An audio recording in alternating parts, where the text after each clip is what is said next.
반갑습니다. 삼국 야사 이야이의 야한 이야기. 오늘은 멀리 고대 이집트 성문화에 대해서입니다.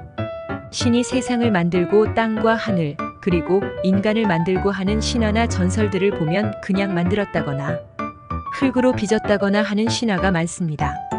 그런데 고대 이집트는 창조 신화조차도 정말 독특하죠. 바로 태양신이자 창조신이던 나라.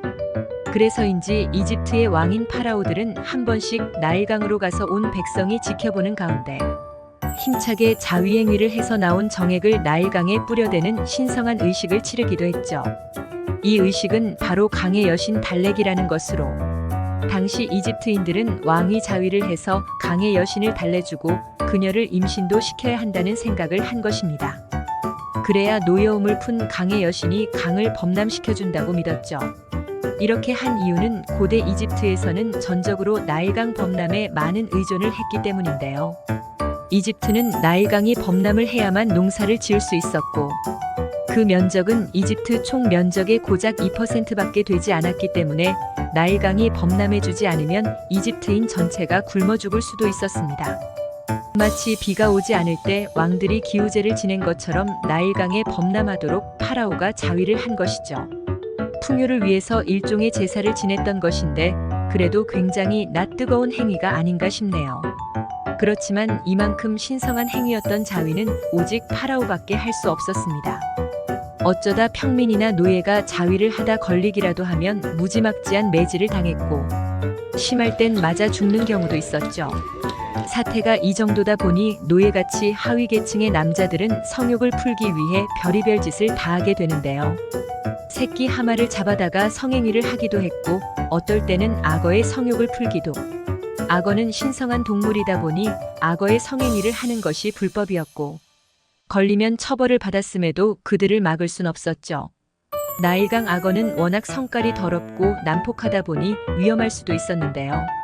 그러다 보니 사람들은 악어 가죽을 뒤집어 쓰고 악어에게 접근하기도 했고 아예 악어를 잡아와 묶어놓고 성행위를 한 경우도 있었습니다. 신성한 악어와 성행위를 하게 되면 그 사람에게 행운과 번영을 가져다 줄 것이라고 믿었기 때문에 계속해서 이 어이없는 일은 벌어졌죠. 그러나 더 믿기지 않는 성행위도 있었습니다. 그것은 바로 시체의 성행위를 한 것이었는데요. 시간이라 불리는 이 짓은 굉장히 성행했었죠. 고대 이집트에서는 젊은 여자가 죽으면 미라로 만들기 위해 이집트의 장의사로 시신을 보냈었는데요. 그런데 그날 밤이 되면 장의사의 집 앞은 시체의 성행위를 하려는 사람들로 문전성시를 이루었다고 하죠.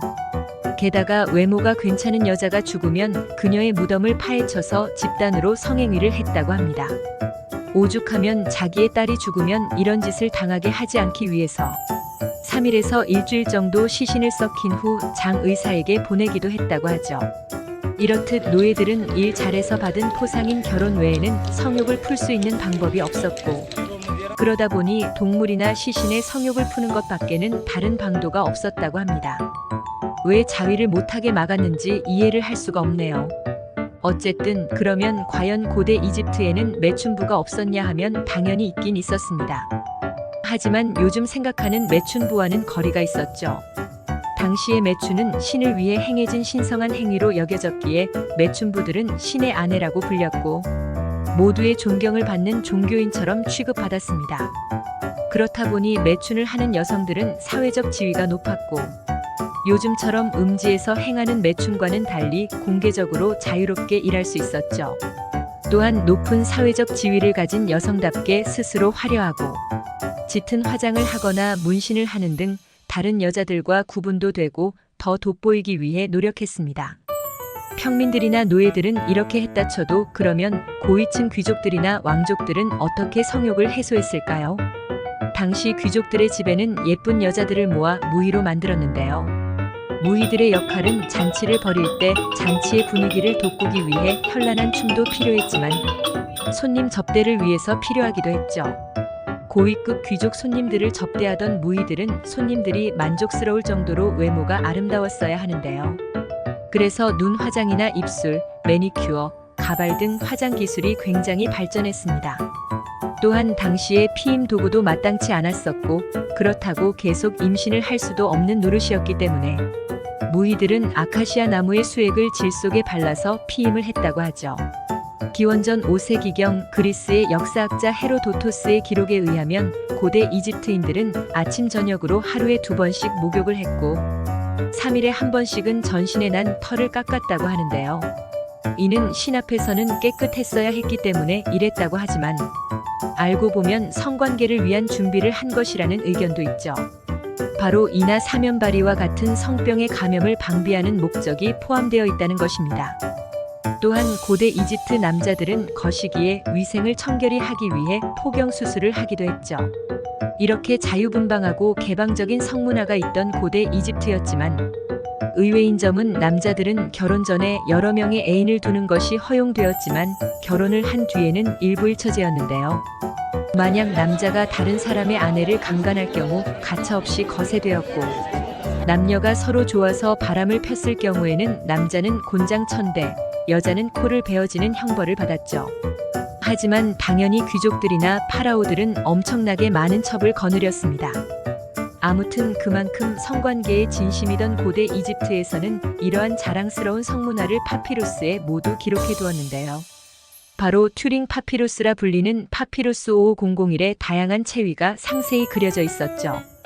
게다가 이 파피루스 그림 외에도 성에 대해 과감한 그림이 또 있는데요. 그건 바로 이시스가 오시리스의 성기를 입으로 애무하는 그림이죠.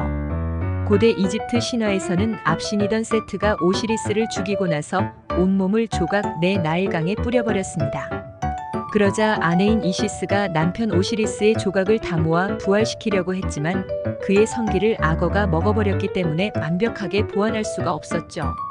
이시스는 할 수 없이 진흙으로 가짜 성기를 만들어 적당한 위치에 달고 성기에 여신의 정기를 불어넣어 새로운 성기를 만들어버린 내용의 신화였는데요. 이 신화의 내용을 그림으로 그린 것이죠. 파피루스의 적나라한 그림을 그린 것도 노예나 평민들이 행했던 수간이나 시간 같은 것들도 또한 파라오가 전 국민 앞에서 퍼포먼스를 한 것도 정말 믿을 수 없고 리스펙할 수밖에 없는 고대 이집트인 것 같네요. 충격적이고 믿기 힘든 고대 이집트의 성문화에 대한 이야기였습니다. 영상을 봐주셔서 감사합니다. 더 재미있고 유익한 영상으로 다시 찾아뵙겠습니다. 구독과 좋아요 꼭 눌러주시고 댓글도 부탁드려요. 이번 이야기는 여기까지입니다. 부디 오늘 저녁엔 사랑하는 사람과 함께 행복한 밤 보내시기를 간절히 소망합니다. 아